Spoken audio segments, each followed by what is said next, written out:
So if you are a entrepreneur or an executive and performing good, feeling good, having high levels of focus and energy and good stress management is important to you because maybe it affects your decision making ability. Maybe it affects your ability to sit down and get work done, be focused without being distracted, or even guide your team and lead your team.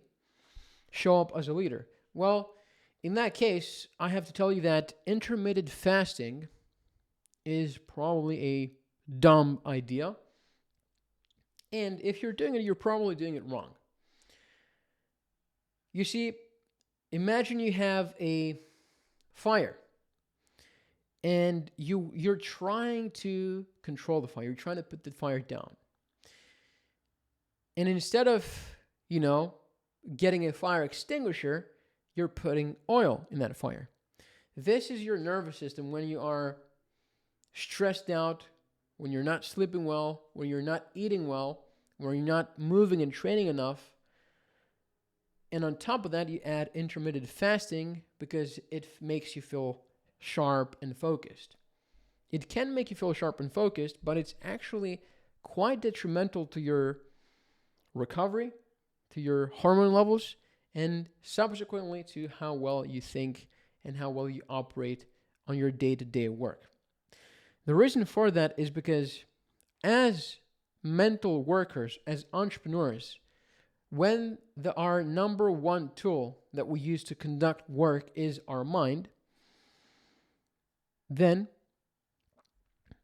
the nervous system is something that directly affects how we respond to stressors and how we respond to different kinds of situations throughout the day.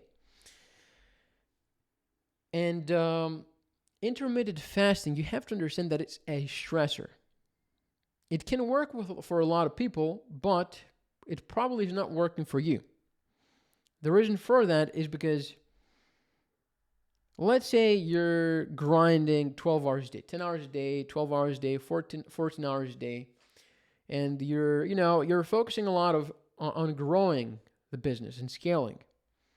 Maybe you're eating things that are more convenient. So you're not really paying attention to, what you're eating. You're just trying your best to eat healthy and clean. You try to work out, but it's inconsistent. You're not that consistent with the gym or just exercising as much as you should have been doing so. Or even moving for that matter. You're not really that consistent with just going on walks, going on moving, going outside. And your only focus is working. You're using probably a lot of caffeine or stimulants, Zanes, nicotine pouches, and modafinil or Adderall, maybe sometimes. And on top of that, you add some extra fuel to the fire, some intermittent fasting. Now, if you are unhealthy, if you have a lot of body fat, if you're eating unhealthy, like junk food from Uber Eats because it's convenient, like burgers and oily, greasy food that is messing your stomach up and just causing a lot of digestive problems, going from that baseline to just intermittent fasting because it helps you eat less and eat healthier, then that's great. It's going to help you in a lot of areas of your life. But if you are stressed out, if you're not recovering properly, and if you're just depending on brute force stimulants and willpower to get through the day and get the tasks done, then intermittent fasting is a dumb way to do things. So I told you, you now understand when intermittent fasting is useful and can be a useful tool in your arsenal. But to determine if that's the case for you, you need to get data. I have this thing right here that I use for myself and for a lot of people that I've helped dial in their performance and their focus to track their sleep and my sleep. So one of the example metrics that you can look at to determine how well your body and your nervous system is responding to the different stressors that you have on your daily basis, like it can be anywhere from how many hours you're working, to what foods you're eating, to your exercise, to anything that goes on in your life really, is your heart rate variability, HRV. And if you go to your Aura app or a dashboard, whatever you're tracking your sleep with, you will see that metric. And if you go to like the averages, because the Aura app has averages, so you can see the average numbers across the month, across the last few weeks, the years, whatever it may be. You will see a graph. You will see an average. You will notice that average fluctuates. It will probably be lower on the periods where you're not sleeping well, you're stressed out, you're not eating well, probably eating too close to bedtime. Your HRV will be lower. And the moment you start treating your recovery more seriously, taking your recovery protocols more seriously, your HRV will go higher. Now, what does that mean? The higher your HRV is compared to your baseline, that means that your body is well able to tolerate and recover from stress.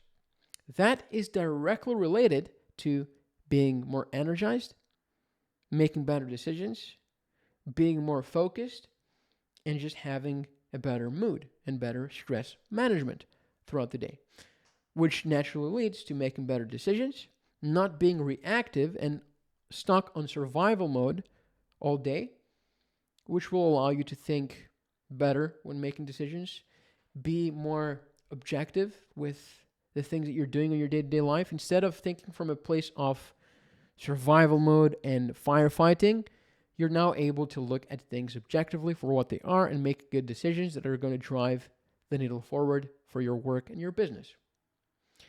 Now, why are we even talking about all those many different things, all those random things? Well, the point of the video is intermittent fasting being a dumb idea for you as an entrepreneur.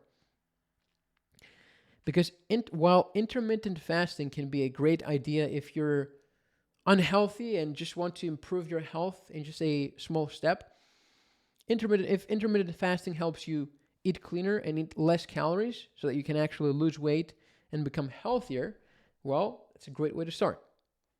I respect that. But if you're the type of guy, and trust me, I cannot even count.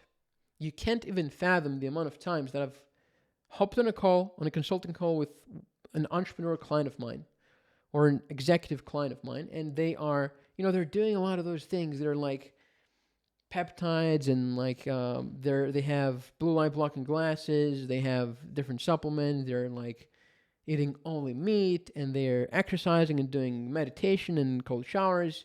And on top of that, they sprinkle a little bit of intermittent fasting without even knowing the basic things, such as how does your entire routine and what you're doing every day affect your recovery and sleep quality, which you can actually measure by doing a sleep analysis with a wearable device like the Oura Ring, the Whoop Band, an 8 sleep pad, without even knowing how your hormone baseline looks like, if you have any hormone deficiencies, if you have any nutrient imbalances, and without even knowing the hard data behind what your body needs and how everything that you're doing day to day, work-wise and lifestyle-wise, is affecting your recovery. And if you're doing all those things with zero context as to what works, what doesn't work, what actually moves the needle forward for your own performance, you're going to end up being stuck and just pushing, like you're just spinning your wheels in the mud, not really making any significant progress, but you're just like, cruising around. Maybe some days you feel like you're 9 out of 10. Super dialed in, super energized, super clear. But maybe some days you feel like you lack motivation. You're not in a great mood. You feel like you're tired. You're dragging your feet, and that's you call this to be normal. Well, everyone has their good days and bad days, but think about elite athletes, like elite runners, elite swimmers, elite cyclists, elite climbers. Like, I'm not talking about, your typical athlete who trains with a coach and stuff like that. I'm talking about the elite Olympians, the elite level athletes. The top 1%, even top 0.1%. Those people, when they make decisions on how they should treat their performance, what they should change to perform better in their sport, they have teams of physiotherapists, teams of doctors, teams of nutritionists, teams of psychotherapists to to control all the things that they're doing, all the things that they're eating, all the things that they're taking, how they should sleep, how they should set up their room to recover better, what specific exercises they should do to increase their motor coordination and reaction speed. And you are literally a mental athlete. You're making $1 million decisions. You're leading a team of maybe like anywhere from 10 to even 100 people sometimes. So you're depending on your mind to make the highest leverage and the highest impact decisions. And this is your most important tool. And you're competing in the field of athletes, but in business. So you're a mental athlete. But instead of treating yourself like, elite physical athletes do to perform better and to get to use as many tools as they can to get a competitive edge amongst their competition, well, you're just treating yourself like, just a random average person. And being a little bit healthier, or the things that you need to do to become a little bit healthier with the things that you have to do to get a competitive edge, is night and day difference. It's one thing to just, I do intermittent fasting and yoga and do carnivore because it's like I heard about it on some podcast, and I'm trying this new peptide because I read some X forum that it's good for longevity. Woo. And it's a completely different thing that analyzing what your brain and body needs and how everything that you're doing affects it, and then specifically targeting, the hidden gaps that you have based on the data. It's a completely different thing. Think about what you do for running ads. You probably run some sort of marketing for your business. As a matter of fact, about 90% of my clients are all marketing agency owners of some sort. And I have had the honor and the benefit of going behind the scenes and seeing how they operate and how they make decisions, data-driven decisions for their business. And you probably know this, but every single decision you make in changing something about your ad creatives or your copy or anything in regards to your funnel, well, you don't go to some YouTube video and be like, oh, this guy actually told me to write this copy in my headline or run this type of creative. Because you have the data, you can open your dashboard, see the exact KPIs, distinguish what is the bottleneck, and based on the bottleneck, you actually approach with specific implementations, whether it's to change something in your booking page or whether it's something in your hook, in your CTAs, and whatever it may be. You approach it with a very specific, very careful, meticulously treated approach, because you know that the data is what actually determines the truth. But when it comes to the things that allow you to, when it comes to the things that control how you think when it's time to do business decisions, you don't really care about the data. It's all brute force and willpower and stimulants. So all of this rambling to say that if you haven't yet dialed in the fundamentals, such as understanding the data behind your sleep quality, your recovery, your digestion, your hormone levels, your nutrient deficiencies, your focus levels, every single metric that you can get behind your system and behind how your performance looks like tangibly, then intermittent fasting is just a question mark. And you should just treat it as it's just another thing that I'm testing out. It's not for you. It's probably a dumb thing to do if you haven't secured or if you haven't discovered the exact bottlenecks holding you back from peak performance. So if you want help with this, by the way, if you're an entrepreneur or a executive wanting to perform better, feel better, so you can actually get more stuff done in less time and make more money as a result of performing better, I've helped over 300 entrepreneurs and Fortune 500 executives optimize all the aspects of their performance and health using a data-driven protocol to help them unlock a competitive edge when it comes to their focus, productivity, and mental performance. So if you want any kind of help with that, or my opinion on what you're doing wrong and what you could fix, then I have left a link in the description below where you can click it and walk through how my process works, what I've done with other entrepreneur clients of mine.